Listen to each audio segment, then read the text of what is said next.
Señoras y señores, bienvenidos, muy buenas noches, gracias por acompañarnos. Esto es al cierre del día, de la jornada, los temas relevantes y trascendentes para el debate y el análisis. Muy buenas noches, don Mauricio Candiani, bienvenido. Buenas noches, Leonardo. Gracias por estar aquí. Don Enrique Quintana, buenas noches. ¿Qué tal? Buenas noches. El día de hoy, Andrés Manuel López Obrador, presidente electo de México, anunció su primer círculo de colaboradores, su equipo más cercano, el que conformará la oficina del presidente electo y presumiblemente la que será la oficina del presidente de la República cuando asuma funciones. Lo hizo en este evento. Vean ustedes quién integra este equipo. Alejandro Esquer Verdugo, secretario particular de la presidencia, un hombre que ya fue su secretario particular cuando ejerció como jefe de gobierno en la Ciudad de México.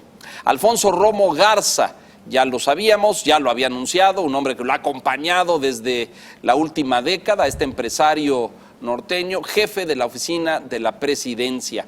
El señor Raimundo Artis Espriu, coordinador de estrategia digital, este será el encargado de enlace en las redes.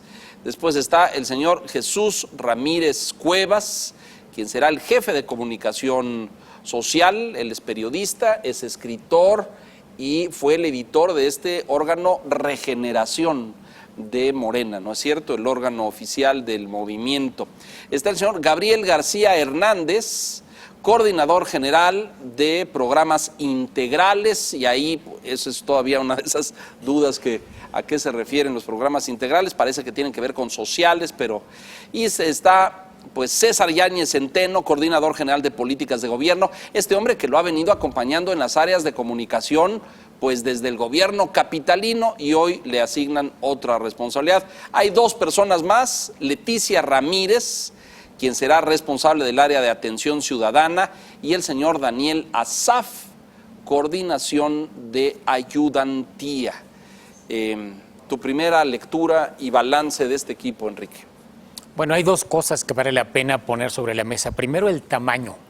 Actualmente la Presidencia de la República, como un órgano administrativo, tiene 11 coordinadores y secretarios técnicos. Es decir, de entrada se compacta, se hace mucho más pequeña la Presidencia de la República como oficina. Vamos a ver a la hora del presupuesto que tanto disminuye, pero por lo menos el número de cabezas de área se reduce.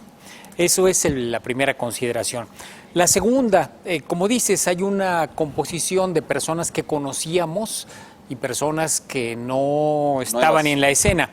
El caso más visible es el de Alfonso Romo, cuyo nombramiento ya lo había hecho y está de facto funcionando como el jefe de la oficina del presidente electo y en alguna medida vocero.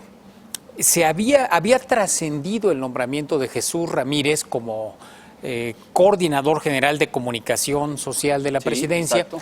De hecho, ya estuvo en estos micrófonos entrevistado por Javier Risco en un momento en el cual todavía no podía hacer oficial su designación. Sin embargo, ya se hablaba claramente, ya había trascendido que era alguien que ocuparía esa función.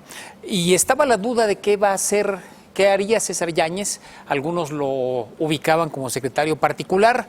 No es el caso, y tiene un puesto que no se sabe bien qué va a hacer, ¿no? ¿Qué va a hacer? Porque no existe. Coordinador general de política y gobierno. Una cosa rara. Faltó mencionar ahí a alguien que él hizo por separado, no lo tenía ahí sentado en ese podium, pero hizo la mención complementaria, que es Lázaro Cárdenas Batel. Sí. Este hombre muy relevante, fue diputado federal, fue gobernador de Michoacán, hijo del ingeniero Cárdenas, nieto del general Lázaro Cárdenas, lo designó como su coordinador de asesores en la presidencia de la República. Vamos a ver qué relevancia tiene este puesto. Los coordinadores de asesores han tenido un perfil más bien bajo en esta administración. Por ejemplo, muy poca gente sabe que el coordinador de asesores de la presidencia hoy día es Carlos Pérez Verdía. Pérez Verdía ha asumido un papel bastante con un perfil bajo, es decir, como son los coordinadores de asesores en general. Es decir, muy trabajando a la sombra y haciendo labor sobre todo de escritorio. Y en contraste, tenemos un personaje de mucha relevancia. El personaje claro. que hoy conocimos, es quizás el único de gran relieve, se había hablado en algún momento de Lázaro Cárdenas como un prospecto para la dirección general de Pemex, tanto por el nombre y apellido que tiene, Claro, claro. como por la trayectoria. Es el único que ha tenido un puesto de elección popular de la relevancia de un ejecutivo estatal. Claro. Entonces, vamos a ver si mantiene ese perfil bajo o si ahora el jefe de asesores tiene un perfil mucho más alto. Creo que de entrada, por el tipo de personaje, va a tener ese perfil alto. Y luego, bueno, son técnicos. Raimundo Ortiz es alguien que trabajaba en el área de encuestas de Morena. Se menciona que fue de los que elaboraron aquella controversial encuesta que designó a Claudia Sheinbaum como la candidata de Morena a la jefatura de gobierno de la Ciudad de México. Y otros personajes no tan conocidos que seguramente tendrán un perfil más bajo. Daniel Asaf, el último que mencionaste. Asaf, exacto. Pues el de ayudantía es el que va a encargarse de la seguridad del presidente. Sí, porque entre otras cosas. Ese sería como el jefe del Estado Mayor presidencial. Logística, seguridad, coordinación, traslados, movimientos, no es un tema menor. ¿Cómo Para lo ves? nada menor. Mover un presidente significa mantenerlo comunicado todo el tiempo, mantenerlo custodiado Protegido. la mayor parte del tiempo para evitar un incidente, por lo menos un incidente evitable. Mantenerlo, además, prevenido de ciertas situaciones, y eso supone avanzadas, luego gente que deja, toda una coordinación logística. Es verdaderamente, los que hemos visto estos movimientos de giras de los presidentes, se desplaza un montón de detalles, de agendas y de requerimientos de vehículos y demás. Ahora, yo me centraré en dos perfiles, porque ya Enrique hizo una excelente recapitulación de los menos conocidos. Me gusta que, por un lado, su jefe de la oficina de la presidencia tenga un perfil de corte empresarial, venga del norte, es un cuate que lo ha acompañado en la campaña y, digamos, no se explica en una buena dosis el resultado de interlocución con el sector empresarial que ha tenido López Obrador hasta el momento, sin el rol de Alfonso Romo. Pero, por otro lado, ese coordinador de asesores me parece un equilibrio saludable, porque es el de experiencia política, esa experiencia de haber sido gobernador, entiende esa lógica de uno de los niveles de gobierno de este país. Es un individuo que viene de la izquierda, es un cuate que ha estado ligado al poder político toda su vida, o sea, puede decir lo que quiera menos que no entiende la estructura burocrática de este país, ¿no? Y me parece que ese equilibrio de los dos individuos que le pueden por momentos estar hablando al oído al hoy presidente electo, en breve presidente constitucional, es de suyo interesante señalarlo. Es un buen balance. ¿No? Es un buen balance, sí, porque vamos a ver cómo funciona. Ahora, ¿no? Los dos se vuelven reservas para cuando haya los movimientos naturales de un gabinete el constitucional ampliado, porque es muy natural que los primeros cambios de gabinete salgan de personas que vienen del equipo compacto del presidente, cuando éste quiere reforzar cierta área o cierta lealtad de alguien que de repente haya optado por caminos no necesariamente tan alineados. Entonces, creo que está bien. La gran interrogante para mí es qué va a pasar con su relación con las Fuerzas Armadas, que es una cosa que todavía no se ha socializado. O sea, sabemos que quita, ya lo decían ustedes hace un momento, el Estado Mayor Presidencial no va a fungir, por lo menos como lo veníamos hasta ahora conociendo. Exacto. El hecho de que hayan dicho, todavía debe de haber un proyecto de ley al respecto, pero el hecho de que hayan dicho que se va a integrar a las Fuerzas Armadas, a la Secretaría de la Defensa, y que es natural que en algún momento la logística se apoye en estructuras de las Fuerzas Armadas, esa interfase hay que verla con cautela. Yo no me adelantaría, diría que está en rediseño, no estoy muy seguro que ellos todavía tengan con precisión técnica qué quieren y cómo quieren hacerlo, pero por lo menos se confirma que el Estado Mayor Presidencial no va a ser quien esté, ya no digas custodiando, sino incluso dando servicio a la estructura de la presidencia. Sí, claro, a la oficina presidencial. Me cuesta, digo, además pensemos en la desaparición de Los Pinos como la sede del poder presidencial. sino esto al traslado del Palacio Nacional.